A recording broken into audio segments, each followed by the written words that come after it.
Let's do the song.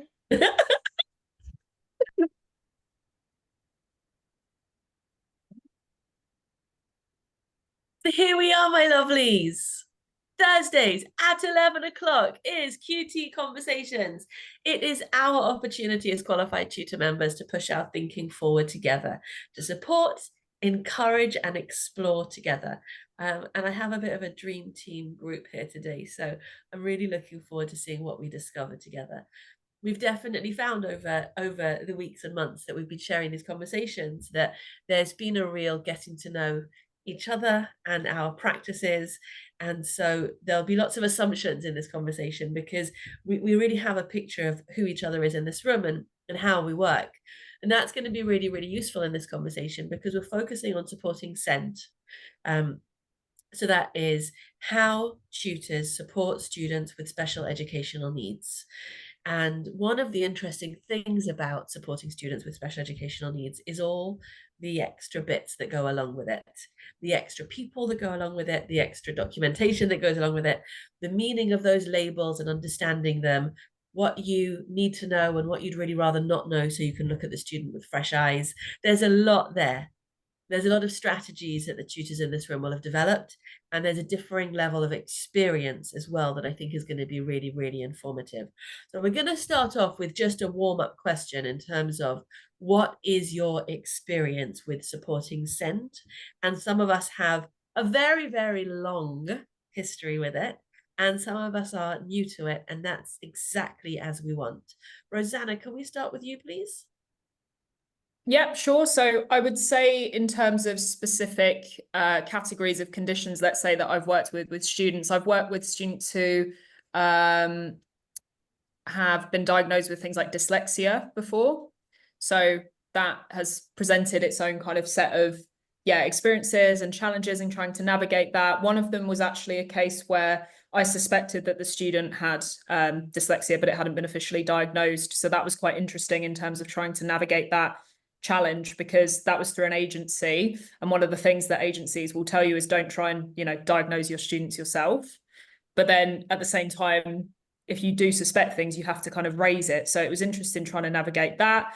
I've worked with students with autism before as well, which was also a very interesting experience, and learning a lot about how to deal with that. And I've actually created a guide for working with students with SEND for an agency before, and I delivered a workshop on how to kind of go about that and things to bear in mind. So yeah, fair bit of experience. That's really bold, that last thing of creating content and sharing it. That's did you find that was a sort of a threshold for you where you had to build confidence, skill up, all of those things?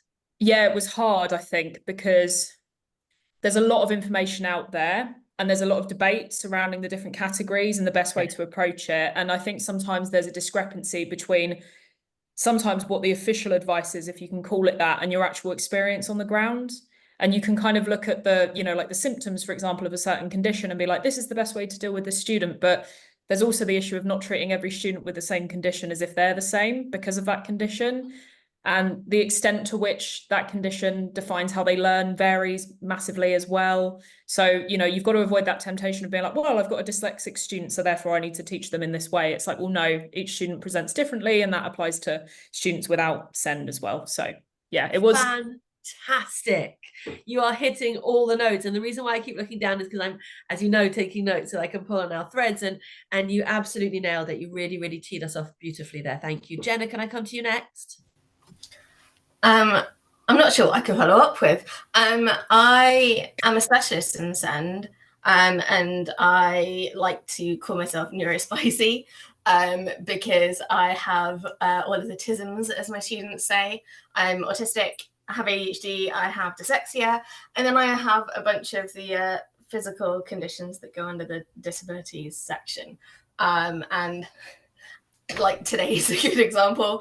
I have all of those weird body things, and it's fascinating for me because I work with a real mixture of students. I don't just work within SEND.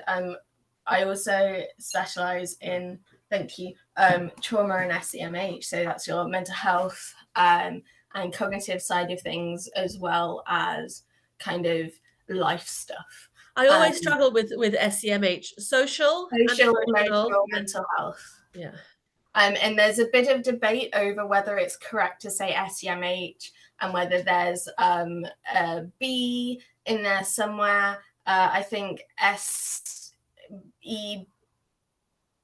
or I can't SEBMH. I can't remember which way around is currently debated, and they keep changing that on every few years. But the B is or BD is for behavior or behavioral difficulties. Right. So that's conduct disorder. Right. Let me just pull on something here. Something about carefulness. Something about, so you said just there difficulties, BD, you said behavioral difficulties, and I was worried that you were going to say behavioral disorders.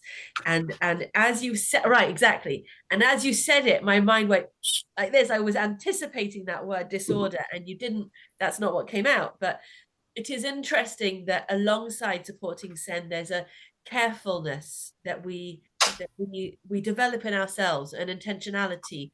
Most of us didn't grow up with a strong understanding of special educational needs or neurodiversity as a concept, and I feel that as a generation we're learning this in ourselves, in our students, and we are sort of creating a social, well, it's a peer moderation.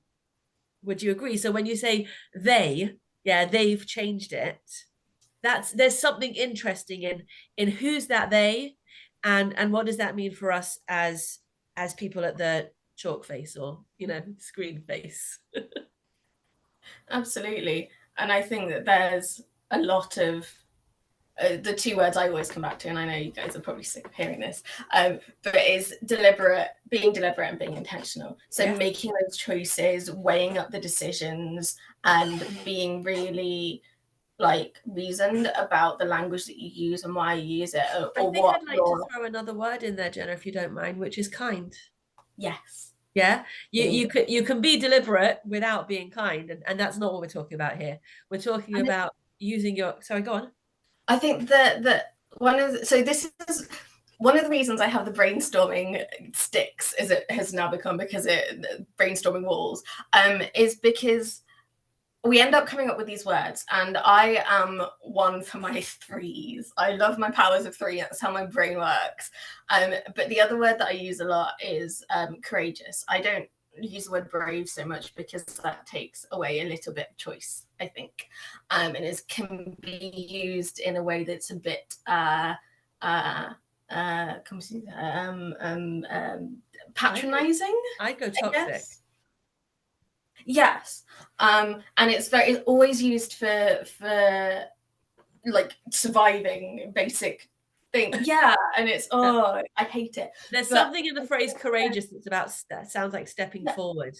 Exactly. And nice. I think part of it, and part of this conversation to me, and in wider industry, these conversations, is about the courage to have the conversation. It's about asking, is about acknowledging that the powers that be, aren't actually the people who have any connection to anything around any of this. They're not teachers. Okay, they sometimes were teachers who got, a quarter of the way through their teacher training, and now advise the whole country on designing whatever, right? But look at nobody interrupting you there. I can hear it. But I think that's one of the things that I find really interesting about the way that I work. And sometimes it's the same approach that I use with other tutors and other educators as I do my students can we facilitate a discussion? Can I just ask why you're using that term? Can I ask why you chose that approach, or why you chose to single someone out in that way? That's really interesting. So there's a strong element of advocacy there. But there's also a sort of, if you'll excuse me for saying it, it is that language is slightly confrontational, and and I think that's interesting also. I think that's interesting, and I think that what I want us to get to here is this shared commitment for inclusivity that's coming from a place of kindness and understanding that sometimes people are misstepping and it's not intentional, but the shared conversations take us forward. Georgina, can we go to you next? Sure. Yeah, so my experience is I guess when you work with students one to one, a lot of the time you don't get approached with an initial, my child has this diagnosis or this problem or this need. And fortunately, when you work with students one to one in their homes online, it's not always as crucial because we basically work however they need us to work anyway.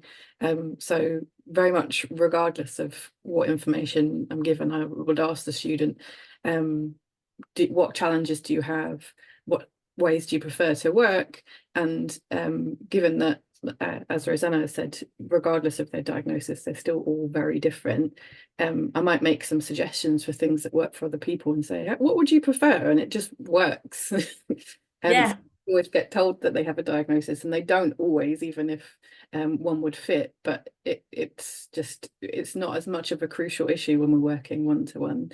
And the students that I work with are students who are attending school, so they maybe don't have significant enough challenges that anybody's made any special provision for them, but they are finding it difficult to be in a classroom with everybody else. And then I've kind of volunteered with groups where maybe there's children that are non-verbal or were expelled from school, and it just shows the difference that they needed, because I went to there's an educational support centre walking distance from my house, and it's brilliant. These are the children that have been expelled from school several times and they're just now not allowed a school place, so they go to this educational support centre. And I got a talk as I was going in to kind of be like, this is what you should be prepared for. These children have behavioural difficulties, and you kind of have to not expect anything. But they were given small classrooms where there was maybe 3 students. They had each had a teacher with them, and they didn't have to stay sat down, and they were asked whether they wanted to engage. Is anybody thinking that if they'd been given that before they had this track record, they wouldn't have have gathered that track record? They wouldn't even be. They even had a dog in the corridor. Like, if you get too stressed out, just go out and cuddle the dog. Just saying. This is what they yes. How would you live without one? Oh. So hold on. So let me put on a few things. What's useful there is you're talking about environment and how the environment exacerbates the need. Mm-hmm. I was having this conversation with one of mine at the moment who's going through a diagnosis process, and explaining to him there's nothing wrong with him. He's just not a good match for his environment. And any of the adjustments that we need to make are just about improving that match for as long as he needs to be there. And it's really difficult to sort of neutralize it in that way, because it feels so loaded to them because they spend all day failing. It got a bit personal. So the other thing that I think was lovely about what you described there was the choice that you give the child. You know, I love that language of, this works for other people, would you like to try it for yourself? It's very neutral. And I think that's gorgeous. And I hope that we come back to specific examples like the centre that's down the road from you, because there are lots of resources out there that we don't know about, that makes a parent certainly feel like they're always stepping into the unknown and they're always the only one. And they're, you know, if you think about the level of organization it takes from a parent to even get a diagnosis for their child, right? And then we know that most of these diagnoses are generational, right? So if the child has ADHD, the mom is quite likely to have ADHD. And go on, Claire, show us what you got. I don't even know where to start. I know. Because, well, I've got 3 children, oldest autistic and trans, because they kind of are very similar. Just had been swum late. I was chatting to him because he's having issues, but he's 20 now at uni. He is doing brilliantly. but it's still a worry. Sorry, I just want to indicate there that he is doing brilliantly is that whole journey of changing your expectations, right? Yeah, It's from yeah. where we were, and not on anybody else's measurement stick. I'm so proud of him every day. He's living with people. He's found his own new family up in Nottingham, 3 hours away from me. He's not round the corner anymore or anything. So yeah, but he's doing really well. My middle one's just been diagnosed with ADHD, tried A-levels, dropped out. We're now getting apprenticeships. He's potentially got a new job starting maybe this weekend. Don't know, new career. And then my youngest is just like me, it's little mini me, potentially I've got that. And then I've worked special needs school. So I've done, and that was amazing. That was such a brilliant school. Again, small classes, having that extra support around that they need, and being able to let them sort of lead their education and give them support in so many ways. It's brilliant. But yeah, there's still a long way to go. I mean, I have students. I look over there because I'm seeing him tomorrow. I just know the students, and I've spoken to the mum. Severely autistic, but amazing. Absolutely, I just love tutoring him. He's brilliant. But there's yeah, and I don't know. I'm always really, really wary about being too. It sounds trite to say that working with students with SEND can be immensely satisfying. But you just said it there in your amazing. Like that was amazing, right? Yeah, I love it. Pick that for us. It's just brilliant that all their different personalities, and you just have and I will teach them in their every student is uniquely different, no matter whether they're SEND or not. I'm doing revision technique, and every child has to learn their revision technique, and every child is different. This is why having a class of 30 is so hard to. You've got to teach in one way, and that doesn't encompass everyone's style, and that's where it's difficult, isn't it, when in that classroom environment? But that tutoring one-to-one or in small groups, you're able to do that. I'm thinking about the bell curve and how right. So the majority of learners can cope with that best fit middle approach, and then what's happening here in SEND is you're picking up the people who have been sliced off. And we use the metaphor, which is a really emotive metaphor. During BET, one of our speakers, Kelly Hannigan, used the phrase of taking a star and forcing it through a square box, which means that you chop off all the sparkly bits. And it's a lovely approach because it's so emotive, and we're so aware that we want our children to sparkle. So there's tons there. Jan, I'm so glad that you brought this into the conversation, because I had a feeling that was your case, and I think it's lovely for us to put you in that questioning, curious role. So do you want to sort of explain to us what you do know about working with SEND and supporting SEND, and we'll go from there? Yeah, I think with students with normal needs, they can follow you quite well during the class. But yeah, I think when it comes to online tutoring with special needs students, that will be more difficult, since some student might have ADHD. How can you guarantee that student can sit there for half an hour or even longer? So I wonder, what kind of techniques people have or teachers have to deal with this kind of students. Yeah, absolutely right. And I think I apologize for my use of words, Jenna. It might not be normal, but yeah, I don't know. That's fine. Jan, it's okay. It's okay. So this is a safe space. Yeah. And each of us have been through our own journey and learned through experience. And there is I mentioned the peer moderation. It's a real thing. And it can actually be quite the journey of going through getting the hang of inclusive language and inclusive approaches. It does take a little bit of thinking. So we're going to go gently through that conversation with you. Yeah, we're not going to respond to those questions now. We're going to continue the Is that okay with you, Jenna? Was there something? I just wanted to ask for clarification of whether you could tell me. It doesn't need to be now. I'm just curious as to what you mean by normal, because we all mean something different by Yeah. what we consider normal. So I think that it's a very, beautiful question. Can we let's just leave it hanging? Let's leave it hanging, because I know where I want to take us in this conversation, and I think that that's going to be informative. Yeah. So let's keep going, and Jan, I'm coming back to you. Okay. Awesome. I haven't heard from Dee yet, and Sharona, are you comfortable diving in after Dee? Sure. Yeah. Thanks, love. Go ahead, Dee. Oh, your sound is Can't hear dodgy. you. That's not usual. Unplug and replug. It's usually Jenna. The headphones need a reset. She's back. We can hear her. I'm just going to turn them back on again.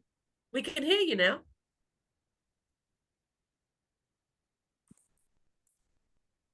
And hopefully you can still hear me on my headphones. Wow, you've got it in stereo now. It's the Bluetooth thing kind of wandered off, I think. Awesome. Tell us about your experience with working with students with special needs, with supporting special needs. I consider myself to be relatively inexperienced. I have had students who have had a diagnosis. Fairly early on in my tutoring, I was working through a tutoring business with a student. I think the family were Iranian but based in Dubai or somewhere in the UAE, an only child. Oh, she's gone again. Children with you hearing? We lost you and came back again. Right, my computer's telling me I am now connected to my headphones. So Right. Yes. where did you lose me? Dubai, UAE. Yes. All the way over there. All the way over there. And having worked with one or two students who were diagnosed with ASD, I recognized in this child definitely some of those traits.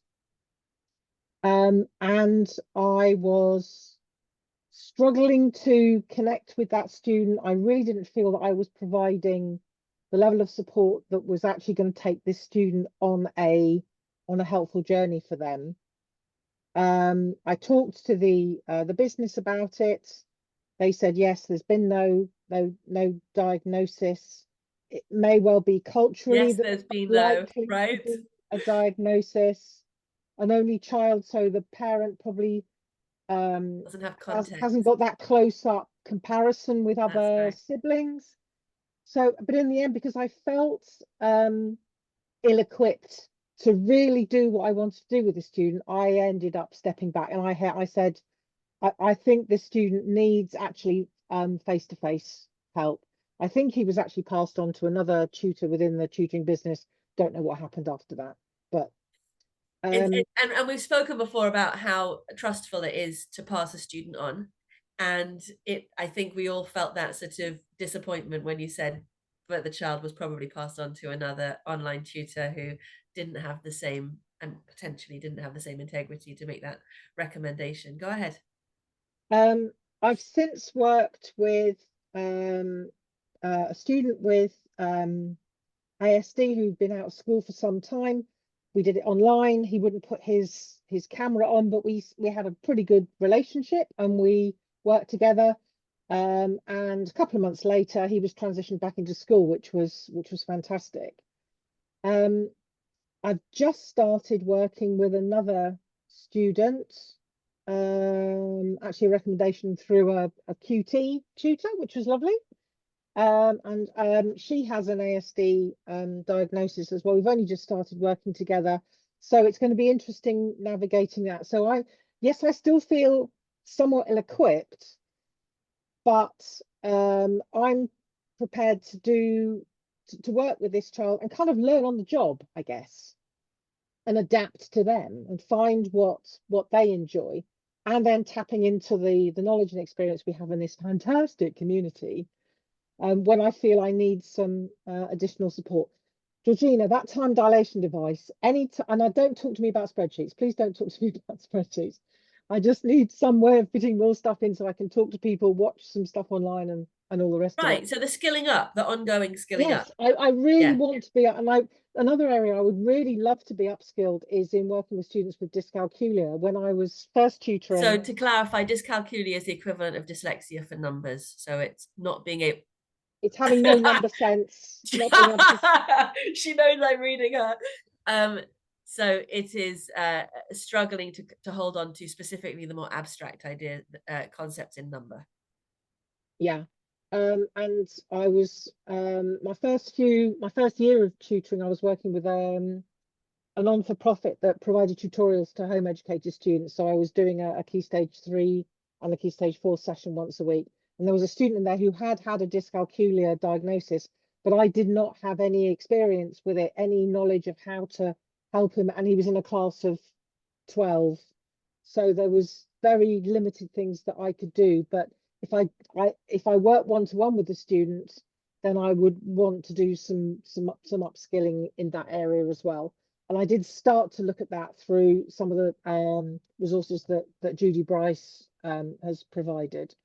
So that's really interesting, isn't it? Because then you sort of create this situation where you have one student that causes you to go and skill up in this area, which means that you develop your expertise in that area, and so you attract more students with those needs, and that's how specialisms develop.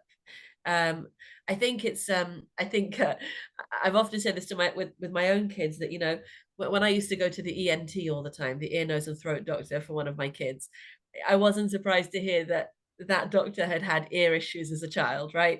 You go to the physiotherapist and the physiotherapist will tell you that physio saved their life after an accident, or whatever it is that there's a relationship between our experience and our expertise. And that's quite interesting to see where that jump starts. So I think there's one more element that we've explored. I think last week we spoke about students who are retaking or doing functional skills because they're not accessing, a GCSE level maths. And it's useful to talk about dyscalculia, and it's also useful to think about maths anxiety and just having that sort of poor track record with the maths classroom. And supporting those young people. Do you want to speak a little bit about that? Because I know I've heard you speak before about alternative provision and how important it feels to you to make that difference.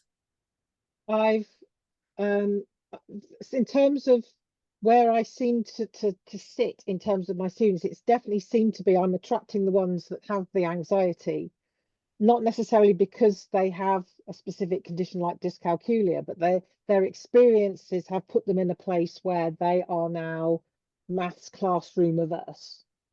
A student I've just started working with, who is also ASD, she had a bad experience with the change in teacher.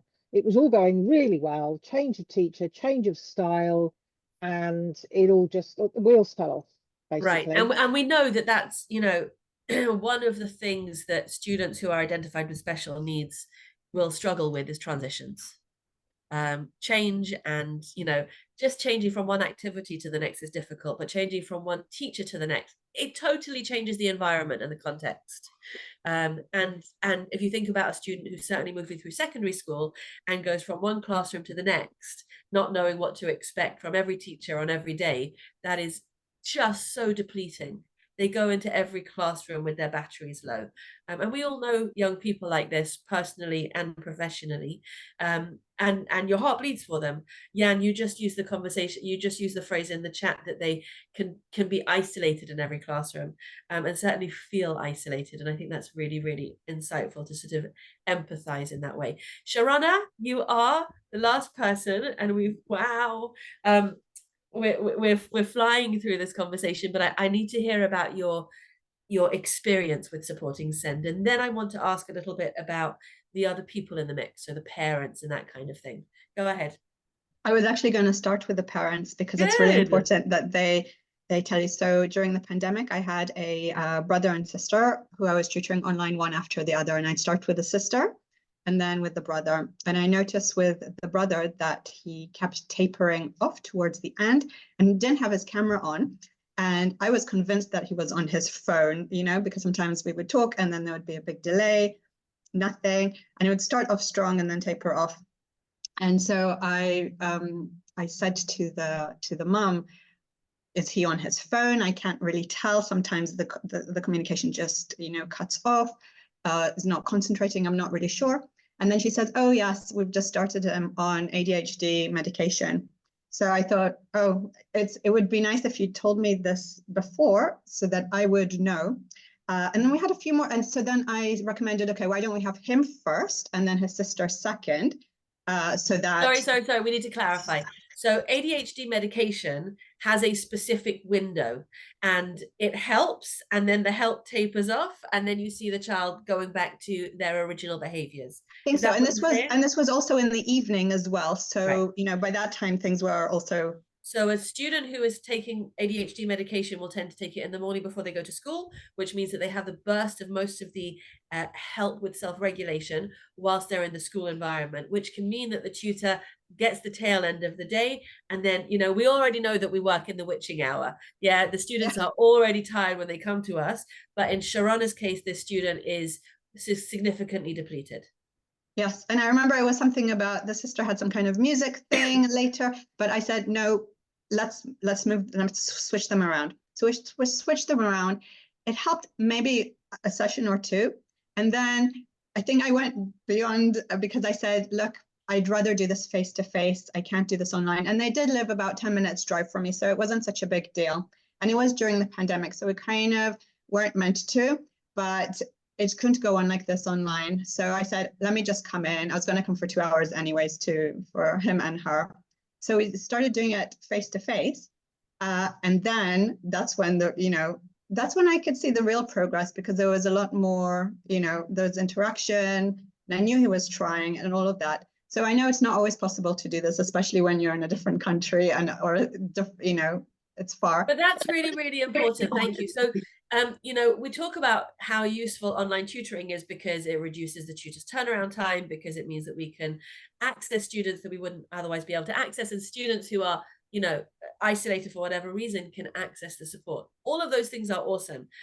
Is tutoring potentially students with special educational needs less effective online than in person?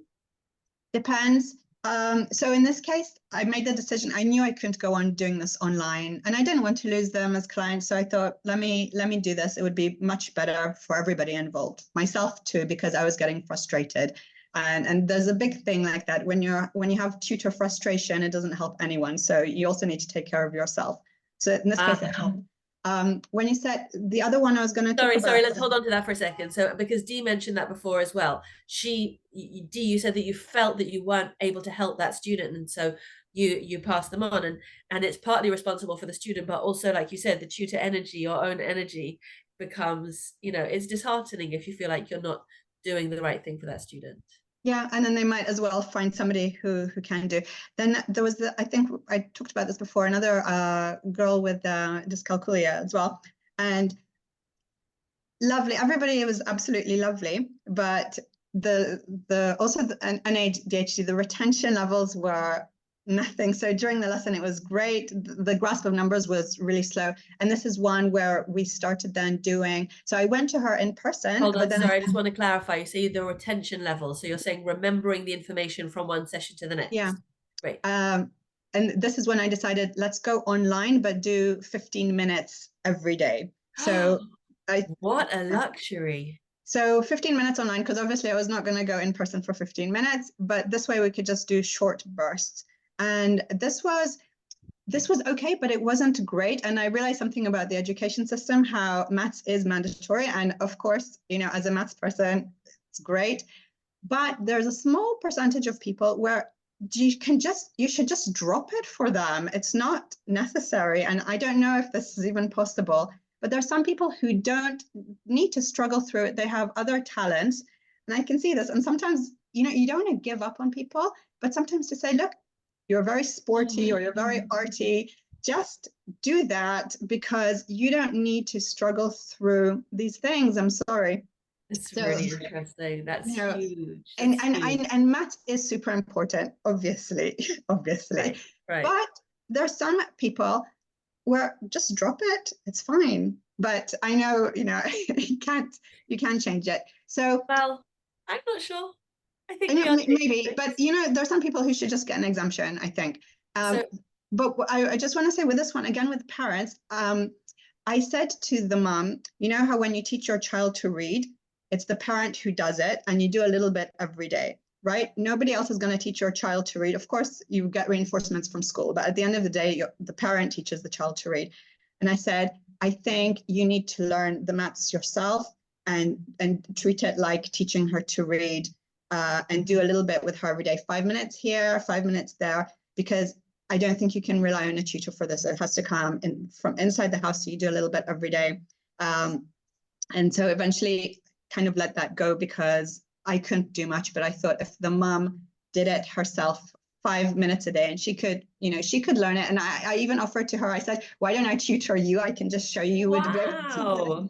if I tutor the mom, you know, not as intense, but it's really not that difficult, then you can pass that information to your daughter. What a gorgeous concept. So I just this second spoke with a tutor who was creating some content around advising parents how to be their child's TA.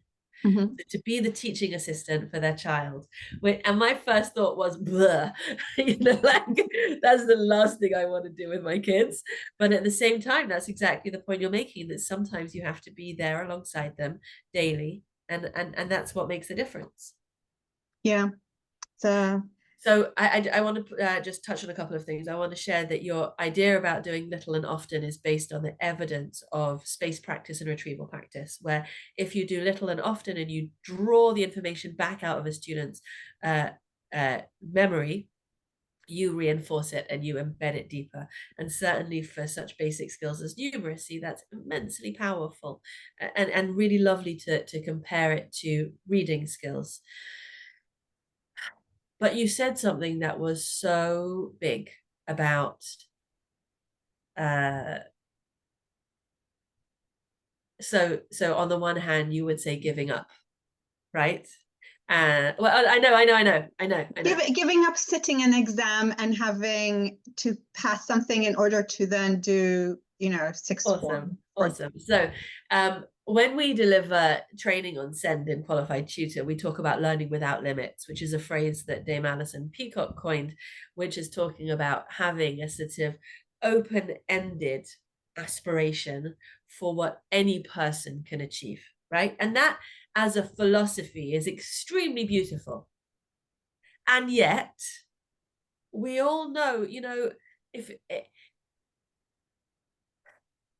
and yet our curriculum asks us to be generalists, to know a little bit of every subject, right? Certainly to GCSE level, we're expected to know a little bit to everything. And in America, it goes all the way, I think, to second year of university. You're supposed to know a little bit of every subject. But the reality is, I do not need to know that my dentist appreciates poetry. I need to know that my dentist is a really, really expert dentist. And at what stage do we stop worrying about being a generalist and start thinking about leaning into your specialism? So you said that that student is wonderful at art or at sports or at drama, and let them lean in and be successful in those areas, right? So Ken Robinson talks about finding your element, which is that place where you have a natural talent and aptitude and the world needs what it is that you do, and put those things together. And in his book, he uses lots of wonderful examples. He talks about a dancer who was terrible at school, but the most wonderful, renowned dancer. He talks about, is it Matt Groening who made The Simpsons? And how he was a disaster at school, except that he was constantly doodling. And the minute that they stopped shouting at him and he was able to just, you know, explore what he was really good at, obviously he made something that, you know, is much loved. So on the one hand, as Dee said in the chat, we need functional skills in maths and literacy. On the other hand, we need actualized people who are proud of themselves and feel their own success, right? And that feeling of being in a classroom and failing again and again is demoralizing to a whole person, not just to your sense of mathematics, for example. And I'm sorry we're picking on maths, it could just as easily be any other subject. So I would love to hear about your thoughts about this idea about when to adjust expectations, let's say.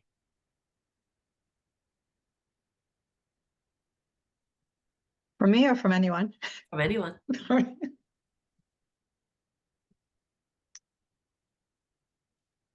It's an interesting thing that you say about not quitting, but there are even the basic things that they require from you for maths, for example, which we're going to talk about. I think if they had to strip it down and make an exception for some people, they could definitely strip it to a quarter of what is needed. Right. Certainly, you don't need to remember the area of a triangle for your future, but the basic math skills, maybe. And I think it's interesting to think about who is that they. You know, Jenna mentioned we spoke about they at the beginning with changing, with, you know, considering labels, and you know, we're talking about they here in terms of curriculum creation. And there is a moment when we have to stop waiting for, you know, governments to have insights about what should really be happening in a maths curriculum, because they haven't the foggiest. And actually, as parents and as practitioners, we're much closer. We're much closer. And I think that a lot of it comes from our own stigmas and our own sense that you have to be really good at everything. Did you know what I mean? Yeah. And I think you need to, you know, school it's a finite time, like it stops, and after that you do whatever you want. And we know that like a kid who's really into like dance will learn a dance in, you know, in a day. They will just practice over and over and over. It just goes to show whatever people, not just kids, all of us, whatever we're interested in, we will commit to it and we will repeat it and we will do it. And everyone is the same, but after school, everyone does what they really want to do anyways. So it's just that. hopefully, yeah. but there's that journey of, you know, building children, building ourselves up so that we are confident enough to explore what it is that we really want to do. And that journey, you know, and again, I really love that word isolation, that when young people grow up feeling like failures, isolated, and you know, lack of achievement, they won't have the confidence to go and explore what it is that they can do brilliantly afterwards. And that's what I talk about this in my book a lot. That's what we as a society need. We need actualized people. We need to grow up. We need to be surrounded by people who are enjoying their lives. And unfortunately, you know, a lot of what we feel is that lack. Georgina, I know that you have a lot of insights about adjusting expectations. Go ahead. It's the first thing I do is when I start working with a student, ask them their expectations, because usually the process works that I've had a conversation with their parents and they've said, I've decided to hire a tutor because, and the child might be sitting in the background and I might hear some mumbles from them, but usually I've not really heard much. So I'll say, what did you want to achieve? Why do you feel like you want to work with a tutor? And what exam outcomes would make you happy, and why? So when you've done your exams, what are you going to do with that? So if they say to me, I'm going to go and do something completely unrelated to maths and science, then there's no way I'm going to say you need to get really good grades in maths and science. I'm going to say you need to pass maths so that you never have to do it again. Does that feel like an achievable goal to you? And lay out for them how to do it. But it's about what they want to do next, and if it actually is going to benefit them to do it. I do think it's worth them learning that sometimes to do the things we want to do, there's going to need to be some hard work and some commitment to boring things for a little while. We can make it more fun for them and we can make it relevant, but if there's no reason for them to put that work in, why bother? Right, it's that sense of purpose, isn't it? And can I ask you though, as somebody who loves science, does it break your heart to have those conversations? No, it's really helpful, because I'll say, like, do you have any interest in studying sciences? And they'll say yes or no. And then I'll say, what are you interested in? And then given that they've asked, I've been hired to teach them maths and science, then when I'm talking about the curriculum content, I'll be making it relevant to their actual interests, because science is the entire world. So it doesn't, they don't necessarily have to I be. thought maths was. No. Rosanna and I have other opinions, but we'll keep them to ourselves. Agreed. So this conversation has flown by, and I'm really glad that it was fresh and surprising. I think we didn't talk about the things that you usually hear in a topic of supporting SEND. I think I like that it wasn't too practical, and I like that it sort of, you know, was some fresh ideas. I'm curious to hear from Jan whether or not it felt helpful to you. Yeah, definitely. I just feel like it opens a door for me to this new field. And yeah, Rosanna already sent me some material to read. I'm very keen to learn more about it. Fantastic, good for you. I remember the journey of learning about inclusive practice, and how there's some personal development that goes alongside it, because you genuinely feel like you're opening your mind and you're becoming more empathetic. I don't have time to go around the whole room. I want to just share with you that I hope that where we get to as a culture is understanding that every single one of us has special educational needs. Every single one of us is a unique blend. And unfortunately, we think in shorthand, and we tend to use the bell curve, and we tend to assume that normal is the bit in the middle. But actually, normal is a bell curve. The whole bell curve is normal, right? And people who fit really well into one context fit very poorly into different contexts, and people who peak at high school do not necessarily cope in life, and the other way around. Ian Gilbert talks about the lie of school, and I think that what I would love for us to point to as a community more than anything else, and I know that this is in our fabric here, is kindness. And is building out a culture of kindness where we show up with the intention to include every child and every adult, and to take the time and make the headspace to understand what it is that they need and what it is that we need. So we speak about being safe, skilled, and supported. And that's because in order to have that headspace, I had a long conversation with my husband about this yesterday. I think it's really powerful. Having a headspace, certainly in a time with social media and all the rest of it, headspace is the premium. Giving young people, giving each other time and space is the premium. That's the biggest value. It's the highest value thing that we have. And creating safe cultures where we can do our thinking is what this is all about. So thank you again for participating. I hope to feel better by next week, because I'm going to go and rest now. But you guys have been completely awesome in this conversation. If anybody is watching this on LinkedIn and isn't yet a qualified tutor member, please come to qualifiedtutor.org and find out more. Thanks again to Rosanna. Thanks to Georgina. Thanks to Jenna. Thanks Dee. Thanks Sharona. Thanks Jan. Thanks Claire for bringing your expertise. You guys are the best. Bye.